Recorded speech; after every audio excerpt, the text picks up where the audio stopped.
Bom dia, Espírito Santo. Tu és bem-vindo na minha casa, na minha família. E nessa manhã abençoada por Deus, eu já sinto a paz que transcende o entendimento humano, invadindo nosso coração.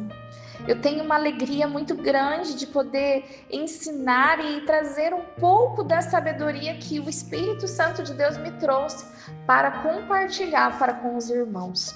É assim que Jesus fazia no tempo em que ele estava aprendendo e ele estava crescendo.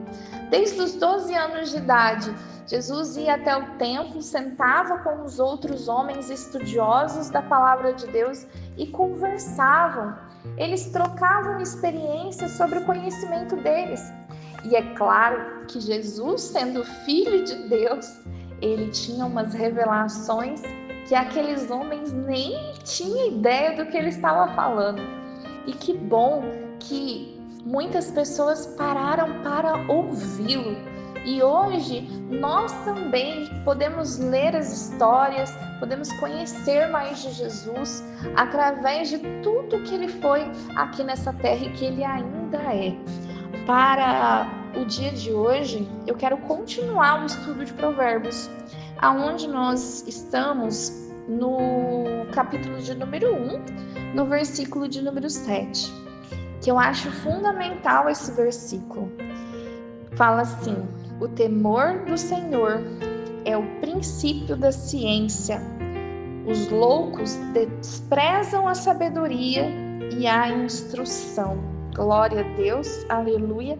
Eu nem vou ler o resto, porque só esse versículo já nos traz profundo conhecimento e muitas perguntas para a nossa vida, para sabermos se nós estamos no caminho certo do crescimento na sabedoria. O temor do Senhor é o princípio da ciência, ou a gente também pode ser traduzido como o princípio da sabedoria. Então, a primeira coisa que uma pessoa sábia, que uma pessoa que quer agir com sabedoria, ela tem que ter é o temor ao Senhor. A partir do momento em que você perdeu o temor ao Senhor, você está completamente fora da sabedoria. Não existe sabedoria sem temor ao Senhor. E o que significa temor ao Senhor? Significa paralisar, não fazer nada? Não. Significa você colocar na balança, avaliar diante das circunstâncias se aquilo que você está fazendo agrada ou desagrada a Deus. Porque se você não temer as consequências dos seus atos, então você não está com seu coração voltado ao Senhor. A nós é lícito fazer qualquer coisa que tem nessa terra. Nós podemos fazer negócios, ganhar dinheiro, trabalhar, construir família, casar, descasar, ter filhos, não ter filhos. Agora, quando nós sabemos que existe um Deus soberano sobre a nossa vida e a gente coloca Ele como neste lugar, nós devemos viver não para nós mesmos, mas viver para Cristo, viver para as vantagens dele. E diante de tudo que ele nos ensinou, o que nós estamos praticando está verdadeiramente agradando ao Senhor? Será que este meu relacionamento está agradando a Deus? Se as coisas que eu estou praticando dentro deste namoro, dentro deste noivado, dentro deste casamento, está agradando a Deus? Eu estou tratando a minha esposa assim como Deus me manda tratá-la? Ou o contrário? A mulher está tratando o seu marido assim como Deus o quer tratar? Então nós devemos fazer essa avaliação. E o princípio da sabedoria é o temor a Deus. Irmão, se você perdeu o temor a Deus e você tem feito as coisas conforme a sua vontade, conforme a sua ira, conforme o que você pensa, o que você sente, o que você quer, você dê 3, 4, 10 passos para trás e volte a ter temor ao Senhor. Porque tudo aquilo que você falar, por mais que você diga assim, mas eu já aceitei Jesus como meu Salvador e eu tenho certeza da minha salvação, porque Jesus morreu na cruz do Calvário por mim. Mas não se esqueça de que eu e você seremos julgados de acordo com as nossas ações e atitudes aqui na terra. O Senhor vai olhar para você, você vai estar de frente para Ele e Ele vai dizer o que você fez com os filhos que eu te dei. Ele vai dizer o que você fez com a mulher que eu te dei, o que você fez com o marido que eu te dei, o que você fez com o dinheiro que eu te dei. Será que o seu dinheiro tem honrado ao Senhor? Olha, eu falo uma coisa para você. A primeira coisa que você deve voltar a ter e resgatar em seu coração é o temor a Deus.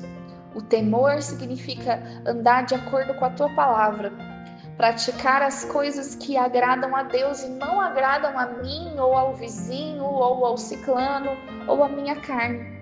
Então, neste momento, eu oro para você, para que em nome do Senhor Jesus, toda falta de sabedoria, toda falta de temor a Deus, ela caia por terra em nome de Jesus. Que o seu coração volte a sentir reverência pela palavra de Deus, reverência à vontade de Deus, e que cada vez que a sua carne sentir vontade de fazer mal ao próximo, o Espírito Santo possa te constranger e dizer: ei, filho meu, não peques mais, porque isso me desagrada. Neste momento, eu oro para que Deus restaure os casamentos, restaure tantas coisas que eu tenho certeza que o Senhor vai mudar a sua vida. Até quero compartilhar com vocês um testemunho breve. Esses dias eu voltei da igreja, do culto, meu marido tinha ido comigo e fazia tempos que ele não ia junto comigo para a igreja. Ele ia às vezes sozinho, ia com um amigo, mas junto comigo ele não estava indo muito. E eu fiquei muito feliz que naquele dia ele foi comigo na igreja, foi comigo no culto, e eu fui adorar o Senhor e foi uma bênção. E quando eu cheguei em casa, era um domingo à noite, eu estava super cansada. E ele olhou para mim e falou assim: amor, você podia fazer um pudim para mim. E eu na hora pensei assim na minha cabeça, né? Vou ver minha agenda. Ah, amor, eu posso fazer para você na terça-feira, porque eu lembrei que na segunda eu tinha bastante reunião, bastante trabalho e tal. Eu falei para ele: na terça-feira eu faço para você. Aí ele falou assim: na terça-feira? Achei que você ia fazer agora. E aí naquele momento, a minha carne não queria ir para a cozinha fazer pudim. Aliás, eu nem sou boa em fazer pudim. E a probabilidade de dar errado ou de eu demorar mais do que o normal era enorme. Mas naquele momento o Espírito Santo tocou no meu coração e disse assim: você não pediu um marido? Você não disse que queria cuidar do marido? Ele cuida de você. Hoje vocês foram juntos para a igreja, adorar ao Senhor, e agora seu marido está com fome, vontade de comer um doce. O que te custa levantar desse sofá e ir fazer? Gente, foi como se o Espírito Santo assim, pá, me desse uma quebrada. E eu imediatamente me levantei dali, mesmo sem vontade. E ali foi restaurando a vontade dentro de mim. Eu senti alegria, eu senti amor ao fazer aquele pudim. E eu fui terminar o pudim, gente, pasmem, meia-noite. E eu ainda falei para ele antes de eu terminar o pudim: esse vai ser o melhor pudim que você vai comer na sua vida. Aí ele falou assim: quero ver. E ele falou porque eu já errei 3 vezes a receita do pudim, eu sempre erro a calda. Mas naquele dia eu estava determinada e eu sabia que o Espírito Santo estava comigo. Então eu fui, terminei e deu tudo certo. Aquele pudim maravilhoso, desenformado, com a calda que não ficou queimada, nem cristalizada, e ele ficou muito feliz. No dia seguinte, ele acordou, fez um café da manhã para mim. Então eu entendi que a sabedoria de Deus é nós servirmos ao reino de Deus, independente das circunstâncias, independente das nossas vontades. Eu compartilhei um pouquinho da prática da gente colocar esses princípios de sabedoria na nossa vida para que vocês possam entender. Eu espero vocês no Bom Dia Espírito Santo de amanhã.